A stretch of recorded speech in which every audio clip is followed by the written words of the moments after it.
थाने का दरवाजा जैसे ही खुला, किसी ने सोचा भी नहीं था कि आगे क्या होने वाला है। एक महिला एएसपी साहिबा वहां पहुंची और फिर जो हुआ उसने सबको हैरान कर दिया। एसपी नेहा राठौर की अभी अभी जिले में नई पोस्टिंग हुई थी। एक दिन एक बुजुर्ग मां और उसकी जवान बेटी उनके दफ्तर आईं, चेहरे पर डर, आंखों में आंसू। उन्होंने कहा, मैडम, गांव के साहूकार ने हमारे साथ बदसलूकी की। हम थाने गए पर एफआईआर तक नहीं लिखी गई। उल्टा साहूकार वहीं आकर हमें धमकाता रहा और पुलिस वालों ने तो जैसे उसे सर आंखों पर बैठा रखा हो। ये सुनकर एएसपी साहिबा ने तुरंत एक्शन लेने का फैसला किया। वो सादे कपड़ों में उसी बुजुर्ग मां के साथ थाने पहुंची और बोलीं, मेरी मां की एफआईआर क्यों नहीं लिखी? अभी दर्ज करो, नहीं तो ऊपर तक शिकायत जाएगी। थानेदार हंसते हुए बोला, तू कौन होती है हमें कानून सिखाने वाली? इतना कहकर उसने एसपी साहिबा को धक्के देकर बाहर निकालने की कोशिश की। फिर जो हुआ उसे देखकर किसी को अपनी आंखों पर यकीन नहीं हुआ। और जब आप ये कहानी पूरी सुनेंगे तो आपको भी यकीन करना मुश्किल हो जाएगा कि ऐसा भी होता है। तो दोस्तों, पूरी सच्चाई जानने के लिए वीडियो को आखिर तक देखें और अगर आप चैनल पर नए हैं तो वीडियो को लाइक करके विचार यात्रा को सब्सक्राइब जरूर करें। तो चलिए बिना देरी के वीडियो को शुरू करते हैं और शुरू से समझते हैं कि आखिर हुआ क्या था। बालागढ़ जिला नाम तो बड़ा सीधा साधा था, लेकिन यहां के कानून के रास्ते बड़े टेढ़े मेढ़े थे। इसी बालागढ़ जिले की कमान अभी कुछ ही हफ्तों पहले एक नई एएसपी साहिबा ने संभाली थी। नाम था नेहा राठौर। उम्र कोई 30 से 32 साल, लेकिन आंखों में ऐसी तेजी और चेहरे पर ऐसा आत्मविश्वास था कि बड़े बड़े अपराधी भी नजरें झुका लेते थे। नेहा के लिए बालागढ़ एक और पोस्टिंग नहीं थी, एक चुनौती थी। उसे पता था कि बाहर से शांत दिखने वाले इस जिले के अंदर जुर्म और भ्रष्टाचार की जड़ें बहुत गहरी थीं। वह हर रोज सुबह अपनी बड़ी सी ऑफिस की कुर्सी पर बैठती फाइलों के ढेर को देखती और सोचती, शुरुआत कहां से करूं? एक ऐसी ही उमस भरी दोपहर थी। ऑफिस के बाहर पेड़ों पर सन्नाटा पसरा था और कूलर की घरघराहट भी कानों में चुभ रही थी। तभी एक अधेड़ उम्र की महिला, जिसका नाम सुशीला देवी था, अपनी करीब 20 साल की बेटी सरिता के साथ डरते डरते एसपी ऑफिस के गेट पर पहुंची। उनके कपड़े मैले थे, चेहरे पर हफ्तों की थकान और आंखों में एक अजीब सी बेबसी थी। सुशीला देवी का दिल किसी पंछी की तरह सीने में फड़फड़ा रहा था। उनके हाथ कांप रहे थे और गला सूख कर कांटा हो गया था। उनकी बेटी सरिता ने अपनी मां का हाथ थामते हुए कहा, मां, डर मत, यहां हमारी सुनवाई होगी। किसी ने बताया था कि नहीं मैडम, बहुत अच्छी हैं। सुशीला देवी की आंखों में आंसू भर आए। बेटा, अब हिम्मत नहीं बची। थाने में जो हुआ उसके बाद तो भगवान पर से भी भरोसा उठ गया है। कुछ हफ्तों पहले तक उनकी जिंदगी ऐसी नहीं थी। गांव के एक कोने में उनका छोटा सा कच्चा पक्का घर था। सुशीला देवी दूसरों के खेतों में मजदूरी करती और सरिता पढ़ाई के साथ साथ घर के काम में अपनी मां का हाथ बटाती थी। उनकी दुनिया छोटी थी पर खुशियों से भरी हुई थी। फिर एक दिन उनकी खुशियों को गांव के सबसे बड़े साहूकार बलबीर सिंह की नजर लग गई। बलबीर सिंह सिर्फ साहूकार नहीं था, वो गांव का बेताज बादशाह था। उसकी मर्जी के बिना गांव में पत्ता भी नहीं हिलता था। पुलिस, पटवारी सब उसकी जेब में थे। उसकी नजर सुशीला देवी के छोटे से घर पर थी, जो हाईवे के पास बन रही एक नई सड़क के किनारे था। वह उस जमीन को कौड़ियों के दाम में हड़पना चाहता था। एक सुबह वह अपने 4 गुंडों के साथ उनके दरवाजे पर आकर धमकाने लगा, बुढ़िया, ये जमीन खाली कर, मैंने खरीद ली है। उसकी आवाज में अहंकार और धमकी का जहर घुला हुआ था। सुशीला देवी ने हाथ जोड़कर कहा, मालिक, यह मेरे पुरखों की जमीन है, हम कहां जाएंगे? तभी सरिता बाहर निकली। उसकी आंखों में डर नहीं, गुस्सा था। किस हक से खरीदने की बात कर रहे हो? यह हमारी जमीन है और हम इसे नहीं बेचेंगे। एक जवान लड़की का यूं बोलना बलवीर को बर्दाश्त नहीं हुआ। उसने सरिता का हाथ पकड़ लिया और बोला, बड़ी जबान चलने लगी है, तेरी जुबान खींच लूंगा और सुन, कल तक यह घर खाली नहीं हुआ तो तुझे उठाकर ले जाऊंगा और तेरी मां को इसी घर के साथ जला दूंगा। उस दिन मां जैसे तैसे बचकर भागे। उन्हें लगा कि कानून उनकी मदद करेगा। वह सीधे स्थानीय थाने पहुंचे। वहां का थानेदार था इंस्पेक्टर राकेश यादव। राकेश यादव अपनी तूंद और मूंछों के लिए पूरे इलाके में मशहूर था। उसकी वर्दी पर लगे सितारे चमक रहे थे, पर उसकी आत्मा पर भ्रष्टाचार की मोटी परत जमी हुई थी। उन्होंने अपनी आप बीती सुनाई। राकेश यादव ने उनकी कहानी सुनी जैसे कोई मजेदार किस्सा सुन रहा हो। उसने उन्हें घंटों बिठाए रखा, फिर चाय पी, पान खाया और आखिर में बोला, देखो, बलबीर सिंह इलाके के इज्जतदार आदमी हैं। तुम लोग उन पर झूठा इल्जाम लगा रही हो। जाओ, घर जाओ और उनसे माफी मांग लो। सुशीला देवी उसके पैरों पर गिर पड़ी। साहब, हमारी इज्जत का सवाल है, हमारी एफआईआर लिख लीजिए। तभी थाने का दरवाजा खुला और बलबीर सिंह ऐसे अंदर आया जैसे वो उसका अपना घर हो। उसने आते ही राकेश यादव के कंधे पर हाथ रखा और हंसते हुए बोला, अरे इंस्पेक्टर साहब, इन भिखारियों की पंचायत कर रहे हैं। मैंने कहा था ना, यह नहीं मानेंगी। राकेश यादव तुरंत कुर्सी से खड़ा हो गया। अरे मालिक, आप आइए, बैठिए। मैं तो इन्हें ही समझा रहा था कि आपकी शान में गुस्ताखी ना करें। बलबीर ने घूरती हुई नजरों से मां बेटी को देखा और बोला, इंस्पेक्टर साहब, इनको अच्छे से समझाइए, वरना अगली बार यह शिकायत करने लायक नहीं रहेंगी। उस दिन थाने में उनकी एफआईआर नहीं लिखी गई, उल्टे उन्हें ही धमकाकर भगा दिया गया। उस दिन के बाद से उनका जीना मुश्किल हो गया था। बलबीर के गुंडे रोज आते दरवाजे पर आकर धमकियां देते। गांव वालों ने भी डर के मारे उनसे बात करना बंद कर दिया था। किसी ने हिम्मत करके उन्हें बताया कि जिले में नई एसपी मैडम आई हैं, शायद वहीं कुछ कर सकें। इसी आखिरी उम्मीद के साथ वे आज यहां पहुंची थीं। एसपी नेहा राठौर की नजर गेट पर खड़े संतरी पर पड़ी, जो सुशीला देवी और सरिता को अंदर आने से रोक रहा था। नेहा ने इंटरकॉम पर अपने पीए को कहा, उन दोनों को अंदर भेजो। जैसे ही सुशीला देवी और सरिता कांपते कदमों से ऑफिस में दाखिल हुई, नेहा अपनी कुर्सी से खड़ी हो गई। उसने देखा कि सुशीला देवी कितनी डरी हुई है। उसने नरम आवाज में कहा, आइए मां जी, बैठिए, पानी पीजिए। एक बड़े पुलिस अफसर के मुंह से मां जी सुनकर सुशीला देवी की आंखों से झरझर आंसू बहने लगे। उसने अपनी पूरी कहानी, अपनी पूरी पीड़ा नेहा के सामने उतार दी। सरिता ने भी गुस्से और बेबसी से भरी आवाज में बताया कि कैसे थानेदार राकेश यादव ने उनकी मदद करने के बजाय उन्हीं को बेइज्जत किया और कैसे बलवीर सिंह थाने में बैठकर उन्हें धमकाता रहा। पूरी बात सुनते हुए नेहा का चेहरा पत्थर की तरह सख्त हो गया। उसकी उंगलियां मेज पर रखे पेपरवेट पर कस गईं। उसे गुस्सा आ रहा था अपने ही सिस्टम पर, उन कीटों पर जो वर्दी पहनकर उसे खोखला कर रहे थे। उसे सुशीला देवी में अपनी मां और सरिता में अपनी छोटी बहन नजर आ रही थी। उसे याद आया कि कैसे बचपन में उसने एक बेईमान पुलिस वाले को उसके पिता को परेशान करते देखा था। उसी दिन उसने ठान लिया था कि वह इस सिस्टम का हिस्सा बनेगी। लेकिन इसे बदलने के लिए जब उन्होंने अपनी बात खत्म की तो ऑफिस में एक गहरा सन्नाटा छा गया। नेहा ने एक लंबा सांस लिया। वह जानती थी कि अगर उसने अभी बालागढ़ थाने में फोन किया तो राकेश यादव तुरंत हरकत में आ जाएगा। वह कोई झूठी एफआईआर दर्ज कर लेगा, गवाहों को डरा देगा और शायद सुशीला देवी और सलिता को रास्ते से ही गायब करवा दे। वह इतना शातिर था कि अपने पीछे कोई सबूत नहीं छोड़ता था। नहीं, इसे हाथों पकड़ना होगा। इसे वहीं पकड़ना होगा जहां यह आम आदमी को अपनी ताकत का घिनौना नाच दिखाता है। नेहा ने एक फैसला लिया, एक ऐसा फैसला जो पुलिस की किताबों में नहीं लिखा था। उसने सुशीला देवी के कंधे पर हाथ रखा। मां जी, आप चिंता मत कीजिए, आपको इंसाफ मिलेगा और आज ही मिलेगा, लेकिन उसके लिए आपको मेरी एक मदद करनी होगी।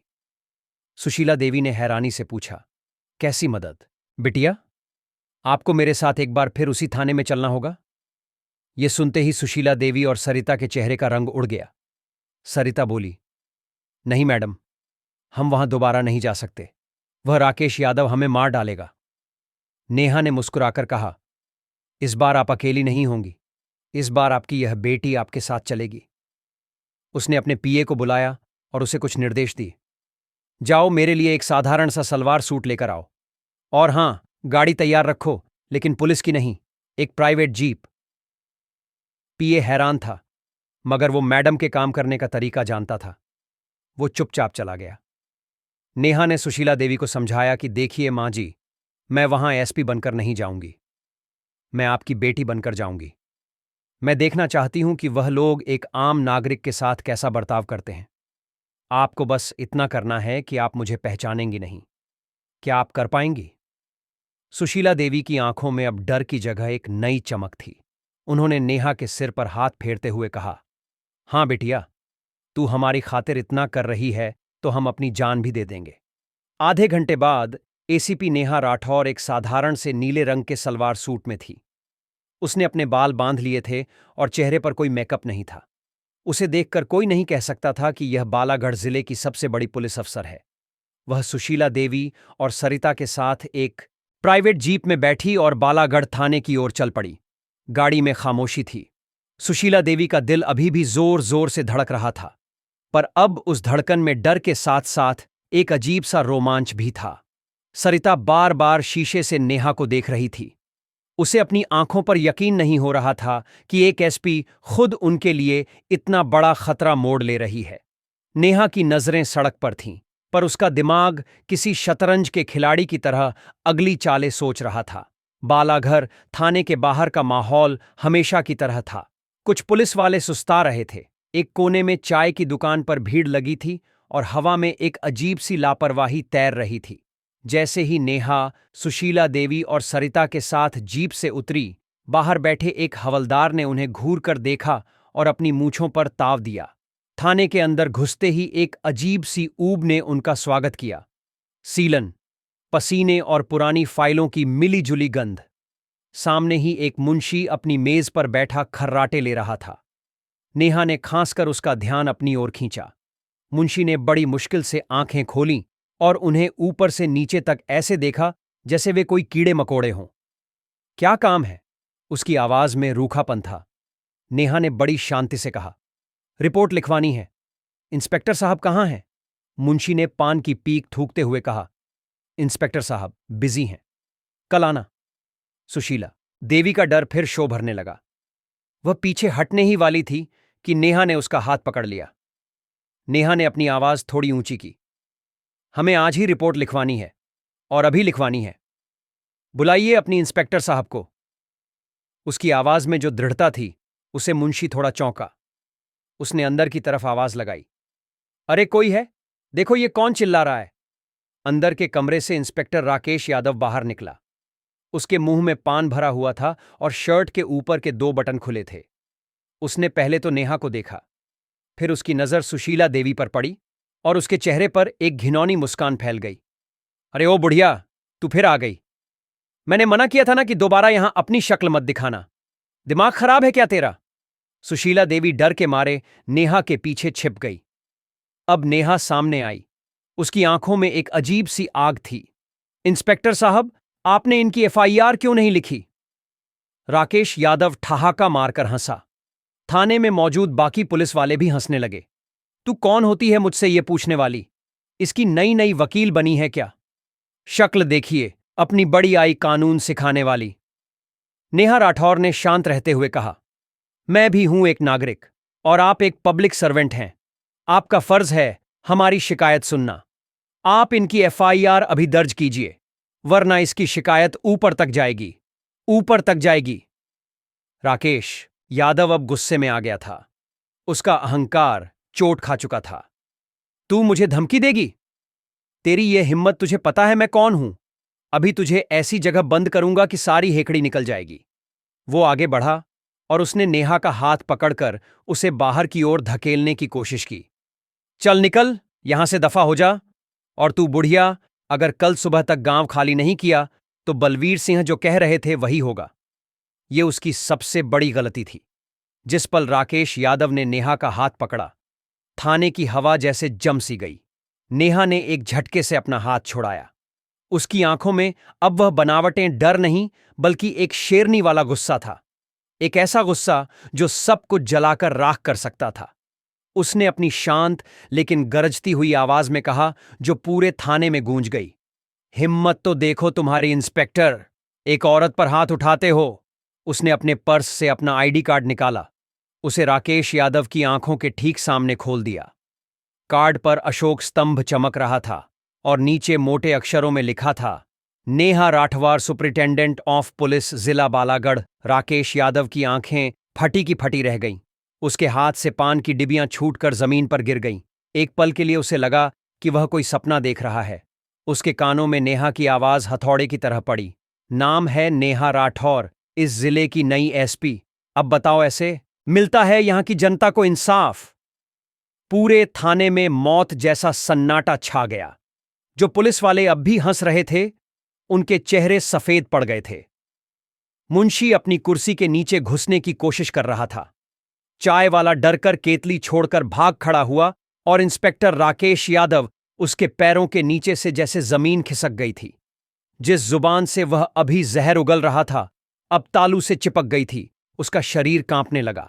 माथे पर पसीने की नदियां बहने लगीं और धड़ाम की आवाज के साथ वह नेहा के पैरों पर गिर पड़ा। मैडम, गलती हो गई मैडम, माफ कर दीजिए, मुझे नहीं पता था। वो गिड़गिड़ा रहा था। नेहा ने नफरत से उसकी ओर देखा। जब मैं एक आम औरत थी तब तुम्हें कानून याद नहीं आया? तब तुम्हें मेरी इज्जत का ख्याल नहीं आया? उठो। एक पुलिस वाले का पैरों पर गिरना इस वर्दी की तौहीन है और तुमने तो इसे पहले ही अपने कारनामों से बहुत बदनाम कर दिया है। नेहा राठौरा पूरी तरह से अपने एसपी के अवतार में आ चुकी थी। उसकी आवाज में वह अधिकार था जो सिस्टम को हिला सकता था। उसने कांपते हुए मुंशी की तरफ उंगली उठाई। सस्पेंशन ऑर्डर टाइप करो। इंस्पेक्टर राकेश यादव तत्काल प्रभाव से सस्पेंड किए जाते हैं। फिर उसने बाकी पुलिस वालों की तरफ देखा जो दीवार से चिपक कर खड़े थे। और तुम सब जो यहां खड़े तमाशा देख रहे थे, तुम सबके सब लाइन हाजिर। आज से तुम लोगों की ड्यूटी पुलिस लाइन के ग्राउंड में घास छीलने की है। वहीं तुम सीखोगे कि अनुशासन क्या होता है। किसी की हिम्मत नहीं हुई कि एक शब्द भी बोल सके। इसके बाद नेहा बढ़ी और सुशीला देवी और सरिता की तरफ देखा। उसके चेहरे के सख्त भाव एकदम से नरम पड़ गए। आंखों में वही ममता लौट आई। आइए मां, उसने सुशीला देवी का हाथ पकड़कर कहा, आपकी रिपोर्ट लिखी जाएगी। वह खुद राकेश यादव की बड़ी सी कुर्सी पर जाकर बैठ गई। उसने अपने हाथ से उस कुर्सी की धूल झाड़ दी, जैसे उस पर लगे भ्रष्टाचार के दाग साफ कर रही हो। उसने सुशीला देवी को अपने सामने वाली कुर्सी पर बिठाया और सरिता को उनके पास खड़ा किया। लीजिए मां जी, पानी पीजिए। उसने खुद उन्हें पानी का गिलास दिया। सुशीला देवी और सरिता के लिए किसी सपने जैसा था। जिस कुर्सी पर बैठकर एक शैतान उनका अपमान कर रहा था, आज उसी कुर्सी पर एक देवी बैठकर उन्हें इंसाफ दे रही थी। नेहा ने खुद अपने हाथ से उनकी एफआईआर लिखी। एक एक शब्द, एक एक डिटेल। उसने सिर्फ बलवीर सिंह पर ही नहीं, बल्कि इंस्पेक्टर राकेश यादव पर भी ड्यूटी में लापरवाही, एक महिला के साथ बदसलूकी और अपराधी को संरक्षण देने का मामला दर्ज किया। एफआईआर लिखने के बाद उसने वायरलेस सेट उठाया। उसकी आवाज पूरे डिस्ट्रिक्ट कंट्रोल रूम में गूंजी। कंट्रोल, ये एसपी बालागढ़ बोल रही है। एक टीम तुरंत तैयार करो। गांव के जमींदार बलवीर सिंह को अरेस्ट करना है। मैं चाहती हूं कि अगले 1 घंटे में वह मेरी हिरासत में हो। कोई भी बहाना नहीं चलेगा। Over and out. पूरे पुलिस महकमे में हड़कंप मच गया। उस शाम जब सूरज ढल रहा था, बलवीर सिंह अपने आलीशान घर में शराब पी रहा था और राकेश यादव को फोन लगाकर गालियां दे रहा था कि वह 2 कौड़ी की औरतों को संभाल नहीं सका। तभी 3 जीपें एक साथ उसके गेट को तोड़ती हुई अंदर घुसी। बलवीर को लगा कि यह उसका स्वागत करने आए हैं, लेकिन जब एक नए इंस्पेक्टर ने उसे हथकड़ी दिखाई तो उसकी सारी हेंकड़ी हवा हो गई। तुम्हारी हिम्मत कैसे हुई? तुम जानते नहीं मैं कौन हूं? मैं अभी एसपी साहब को फोन करता हूं। इंस्पेक्टर ने मुस्कुराकर कहा, यह ऑर्डर एएसपी साहिबा का ही है। बलवीर सिंह, अब चलिए, हवालात आपकी प्रतीक्षा कर रही है। उस रात सुशीला देवी और सरिता सालों बाद अपने घर में चैन की नींद सोई। उनके दरवाजे पर अब गुंडों का नहीं बल्कि पुलिस का पहरा था, जो उनकी सुरक्षा के लिए लगाया गया था। उधर एएसपी ऑफिस में रात के 11 बजे भी लाइट जल रही थी। नेहा अपनी खिड़की से शहर की बत्तियों को देख रही थी। वह थक चुकी थी, लेकिन उसके दिल में एक अजीब सा सुकून था। आज उसने सिर्फ एक केस नहीं सुलझाया था, उसने बालागढ़ की हवाओं में एक संदेश भेजा था कि अब यहां कुछ भी पहले जैसा नहीं रहेगा। अब यहां वर्दी का मतलब डराना नहीं, बचाना होगा। अब यहां इंसाफ मिलेगा, चाहे उसके लिए सिस्टम से ही क्यों ना लड़ना पड़े। कहानी यहां खत्म हो जाती है, लेकिन एक सवाल पीछे छोड़ देती है। क्या एएसपी नेहा राठौड़ ने जो किया वह सही था? क्या एक सीनियर अफसर का यूं अपनी पहचान छिपाकर बिना प्रक्रिया के एक थाने पर छापा मारना सही था? कुछ लोग कहेंगे कि यह नियमों के खिलाफ था, लेकिन फिर दिल से एक आवाज आती है, जब सिस्टम ही बीमार हो, जब रक्षक ही भक्षक बन जाए, तो कभी कभी इलाज करने के लिए डॉक्टर को भी कड़ी दवा देनी पड़ती है और चीर फाड़ करनी पड़ती है। नेहा ने वही किया। उसने वह किया जो इंसाफ की मांग थी, जो मानवता की मांग थी। तो हां, उसने जो किया वह 100% सही किया। एसपी नेहा राठौर की बालागढ़ थाने वाली कार्रवाई की खबर आग की तरह पूरे जिले में और फिर पूरे राज्य में फैल गई थी। आम जनता के लिए नेहा एक मसीहा बन गई थी। लोग चौराहों पर, चाय की दुकानों पर और घरों में बस उसी की बहादुरी के किस्से सुना रहे थे। सुशीला देवी और सरिता जैसी न जाने कितनी दबी सहमी आवाजों को एक नई उम्मीद मिल गई थी। लेकिन जब एक दिया जलता है तो अंधेरे को सबसे ज्यादा तकलीफ होती है। बालागढ़ जा अंधेरा सिर्फ जमींदार बलवीर सिंह या इंस्पेक्टर राकेश यादव तक सीमित नहीं था। इस अंधेरे की जड़ें बहुत ऊपर तक लखनऊ की सत्ता के गलियारों तक फैली हुई थी। इस पूरे खेल का असली खिलाड़ी था बालागढ़ का विधायक विक्रम ठाकुर। विक्रम ठाकुर बाहर से एक सफेद पश नेता था, जो मंच पर खड़े होकर गरीबों के हक की बड़ी बड़ी बातें करता था। लेकिन पर्दे के पीछे वह एक बहुत बड़ा अपराधी था। बलवी सिंह जैसे लोग उसके लिए जमीनें हड़पते थे, चुनाव में बूथ कैप्चरिंग करते थे और उसके काले धंधों को संभालते थे। इंस्पेक्टर राकेश यादव जैसे पुलिस वाले यह सुनिश्चित करते थे कि कानून की नजर कभी विक्रम ठाकुर तक न पहुंचे। बलवीर और राकेश यादव की गिरफ्तारी विक्रम ठाकुर के साम्राज्य पर पहला बड़ा हमला था। उसे अपनी कुर्सी हिलती हुई महसूस हो रही थी। वह जानता था कि अगर एसपी निहार राठौर कुछ और दिन बालागढ़ में टिक गई तो उसकी सारी फाइलें खुल जाएंगी। उसने फैसला किया कि इस कांटे को रास्ते से हटाना ही पड़ेगा। एक रात विक्रम ठाकुर ने अपने फार्म हाउस पर एक मीटिंग बुलाई। वहां राकेश यादव के कुछ वफादार, सस्पेंड हुए पुलिस वाले और बलवीर सिंह के गुंडे मौजूद थे। विक्रम ठाकुर ने अपनी महंगी सिगार का कश खींचते हुए कहा, एक लड़की ने तुम सबकी मर्दानगी पर पानी फेर दिया और तुम लोग कुछ नहीं कर सके। एक हवलदार डरते डरते बोला, साहब वो एसपी है, हम क्या करते? विक्रम ठाकुर हंसा, एसपी है भगवान नहीं, उसे हटाने का तरीका भी है, बस दिमाग लगाना पड़ेगा। एक घिनौनी साजिश तैयार की गई। योजना यह थी कि नेहा राठौर की उस गैर कानूनी रेड को ही उसके खिलाफ सबसे बड़ा हथियार बना रहा जाए। अगले ही दिन राकेश यादव को सीने में दर्द उठा और उसे शहर के सबसे बड़े प्राइवेट अस्पताल में भर्ती करा दिया गया। अस्पताल का मालिक डॉक्टर मिश्रा विक्रम ठाकुर का पुराना दोस्त था। उसने लाखों रुपए लेकर राकेश यादव की एक झूठी मेडिकल रिपोर्ट तैयार की, जिसमें दिखाया गया था कि एसपी मैडम की मारपीट की वजह से उसकी 3 पसलियां टूट गई हैं और उसे हार्ट अटैक आया है। इसके साथ ही सस्पेंड हुए सभी पुलिस वालों ने एक हल्फनामे पर दस्तखत किए, जिसमें लिखा था कि एसपी ने निहार राठौर ने नशे की हालत में थाने में घुसकर इंस्पेक्टर राकेश यादव को बुरी तरह पीटा और गालियां दी। उन्होंने यह भी लिखा कि सुशीला देवी और सरिता को पैसे देकर झूठी कहानी बनाने के लिए मजबूर किया गया था। यह सारा सबूत लेकर विक्रम ठाकुर सीधा राजधानी पहुंच गया। उसने अपने राजनीतिक रसूख का इस्तेमाल किया और गृह मंत्रालय में अपने दोस्तों से मुलाकात की। उसने कहानी को ऐसे पेश किया जैसे एक नई नई अनुभवहीन एसपी अपनी ताकत का गलत इस्तेमाल कर रही है और राज्य की छवि खराब कर रही है। मंत्रालय पर दबाव बनाया गया। मीडिया के एक हिस्से को भी खरीद लिया गया, जिन्होंने नेहा राठौर के खिलाफ खबरें छापनी शुरू कर दीं। एक एसपी की गुंडागर्दी, वर्दी का घमंड, क्या कानून से ऊपर है पुलिस? सरकार को एक्शन लेने के लिए मजबूर होना पड़ा। मामले की जांच के लिए एक उच्च स्तरीय कमेटी बनाई गई, जिसका अध्यक्ष एक ऐसे डीआईजी को बनाया गया जो विक्रम ठाकुर का करीबी माना जाता था। एक सुबह जब नेहा अपनी ऑफिस की फाइलों में डूबी हुई थी, तभी डीआईजी साहब की गाड़ी उसके ऑफिस के सामने आकर रुकी। नेहा ने उन्हें सैल्यूट किया, लेकिन डीआईजी के चेहरे पर कोई भाव नहीं था। जांच एक नाटक से ज्यादा कुछ नहीं था। नेहा से सवाल पूछे गए, लेकिन उसके जवाबों को नजरअंदाज कर दिया गया। राकेश यादव की झूठी मेडिकल रिपोर्ट और पुलिस वालों के झूठे हलफनामों को सच मान लिया गया। सुशीला देवी और सरिता को भी बुलाया गया। उन्हें डराया धमकाया गया, लेकिन वह अपनी बात पर अड़ी रही। उन्होंने कहा, हमारी मैडम ने हमें इंसाफ दिया है, हम झूठ नहीं बोलेंगे, चाहे हमारी जान ही क्यों ना चली जाए।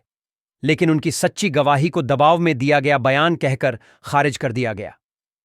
3 दिन बाद फैसला आ गया। एसपी नेहार ऑथर को अपनी शक्तियों का दुरुपयोग करने, अधिकारी के साथ मारपीट करने और अनुशासनहीनता के आरोप में जांच पूरी होने तक तत्काल प्रभाव से सस्पेंड कर दिया गया। वो दिन नेहा की जिंदगी का सबसे मुश्किल दिन था। जिस वर्दी को उसने अपनी जान से ज्यादा चाहा था, आज उसी वर्दी को उतार कर रखने का आदेश आया था। उसने अपनी बेल्ट उतारी, अपनी टोपी मेज पर रखी और अपने नाम की प्लेट को हटाया। उसकी आंखों में आंसू नहीं थे, एक ज्वाला थी। वह जानती थी कि यह एक साजिश है और वह इसका पर्दाफाश करके रहेगी। जब वह अपना सामान लेकर अपने क्वार्टर की तरफ जा रही थी, तो उसने देखा कि राकेश यादव और उसके साथी थाने के बाहर जश्न मना रहे थे और मिठाइयां बांट रहे थे। बलवीर सिंह भी जमानत पर बाहर आ चुका था। अंधेरा एक बार फिर जीतता हुआ दिख रहा था। सस्पेंशन के दिन मुश्किल थे। नेहा राठौर अब एसपी नहीं थी। उसके पास कोई पावर नहीं थी, कोई टीम नहीं थी। वह अपने छोटे से क्वार्टर में अकेली थी, लेकिन उसने हार नहीं मानी थी। उसकी सबसे बड़ी ताकत बनकर उभरे सुशीला देवी और सरिता। वे दोनों हर रोज उसके लिए खाना लेकर आती। वे घंटों उसके पास बैठती और उसका हौसला बढ़ाती। सरिता कहती, मैडम, आप हिम्मत मत हारना, सच्चाई कभी नहीं हारती। उनका यह निस्वार्थ प्रेम नेहा को लड़ने की ताकत देता था। एक और इंसान था जो चुपचाप नेहा के साथ खड़ा रहा था, उसका भरोसेमंद कांस्टेबल रामफल। रामफल जानता था कि मैडम बेकसूर है। वह ड्यूटी के बाद चोरी छुपे नेहा से मिलने आता और उसे थाने और जिले में चल रही गतिविधियों की जानकारी देता। वो नेहा की आंख और कान बन गया था। इसी दौरान इस कहानी में एक और किरदार की एंट्री हुई। प्रिया शर्मा एक युवा और निडर पत्रकार, एक छोटे से न्यूज पोर्टल के लिए काम करती थी, लेकिन उसके इरादे बड़े थे। वो काफी समय से विक्रम ठाकुर और बलवीर सिंह के गठजोड़ पर एक बड़ी स्टोरी करना चाहती थी।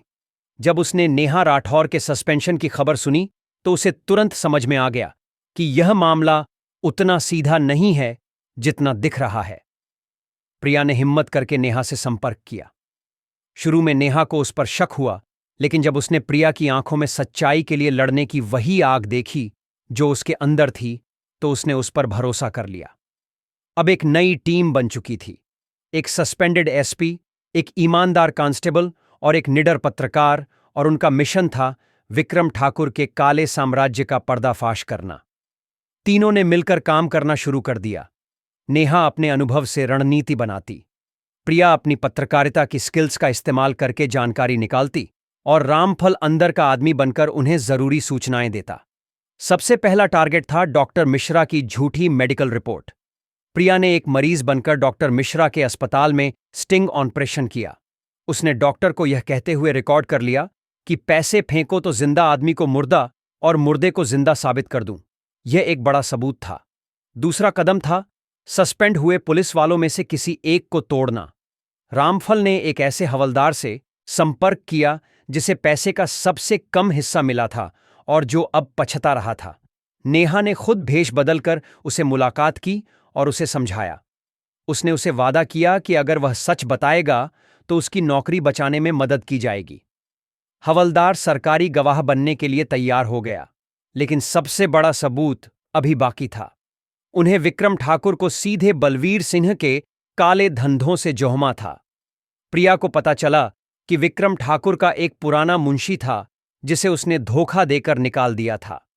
नेहा और प्रिया ने उसे ढूंढ निकाला। शुरू में वह डर के मारे कुछ भी बताने को तैयार नहीं हुआ, लेकिन नेहा ने उसे समझाया, अगर आज तुम चुप रह गए तो विक्रम ठाकुर जैसे लोग हमेशा जीतते रहेंगे। उस मुंशी का जमीर जाग गया। उसने उन्हें बताया कि विक्रम ठाकुर के फार्म हाउस के एक पुराने स्टोर रूम में एक लाल डायरी है जिसमें उसके सारे काले धंधों, जमीनों के सौदों और पैसों के लेन देन का कच्चा चिट्ठा है। अब सवाल यह था कि उस डायरी को फार्म हाउस से बाहर कैसे निकाला जाए जहां परिंदा भी पर नहीं मार सकता था। नेहा ने एक खतरनाक लेकिन फूल प्रूफ प्लान बनाया। एक रात जब विक्रम ठाकुर ने अपनी जीत का जश्न मनाने के लिए फार्म हाउस पर एक बड़ी पार्टी रखी थी, प्रिया एक केटरिंग स्टाफ बनकर अंदर घुस गई। उसी समय नेहा और रामफल ने फार्म हाउस के पीछे के हिस्से में बिजली के तारों में एक छोटा सा शॉर्ट सर्किट कर दिया। फार्म हाउस की बिजली गुल हो गई और अफरा तफरी मच गई। इसी मौके का फायदा उठाकर प्रिया स्टोर रूम में घुस गई और उसने वह लाल डायरी निकाल ली। अगले दिन प्रिया शर्मा ने अपने न्यूज पोर्टल पर एक लाइव प्रेस कॉन्फ्रेंस की। उसने एक एक करके सारे सबूत देश के सामने रख दिए। डॉ मिश्रा का स्टिंग ऑपरेशन, हवलदार का कबूलनामा और आखिर में वह लाल डायरी। पूरे देश में भूचाल आ गया। मीडिया में विक्रम ठाकुर की थू थू होने लगी। विपक्ष ने विधानसभा में हंगामा खड़ा कर दिया। सरकार पर इतना दबाव पड़ा कि उसे तुरंत एक्शन लेना पड़ा। एक नई और ईमानदार जांच कमेटी बैठाई गई।